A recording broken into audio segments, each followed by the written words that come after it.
যোৱাকালি যি আমাৰ দিন দুপৰতে যি এক নাৰকীয় কাণ্ড যি ধৰ্ষণ হবলৈ পালে, তাক আমি সদৌ অসম বাঙালী যুৱ ছাত্ৰ ফেডাৰেশ্যনৰ ফালৰ পৰা আমি তীব্ৰ ভাষাৰে গৰিহণা জনাইছো, নিন্দা জনাইছো, ধিক্কাৰ জনাইছো।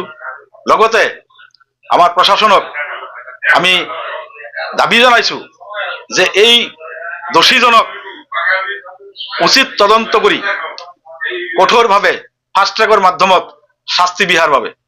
লগতে কোকৰাঝাৰবাসী সকলো জাতি জনগোষ্ঠী, আমাৰ হিন্দু বাঙালীৰ লগতে সকলো জাতি জনগোষ্ঠীক আহ্বান জনাইছো, আপোনালোকে সকলোৱে আন্দোলন কৰা বেয়া বস্তু নহয়, গণতান্ত্ৰিকভাৱে আমি কৰিব পাৰো। এই আন্দোলনৰ নামত যাতে আমাৰ ভাতৃত্ববোধ নষ্ট নহয়, আইন শৃংখলা যাতে কোনেও হাতত নলয়, আইন শৃংখলা অটুট ৰাখি সকলোৱে যেন ভাতৃত্ববোধৰ এই সমিলেৰে আমাৰ ইয়াৰ প্ৰতিবাদ কৰে। কিন্তু ইয়াক যাতে প্ৰতিবাদৰ নামত কোনে যাতে আইন হাতত তুলি সমাজখনক বিঘ্নিত নকৰে, এই আমাৰ আহ্বান।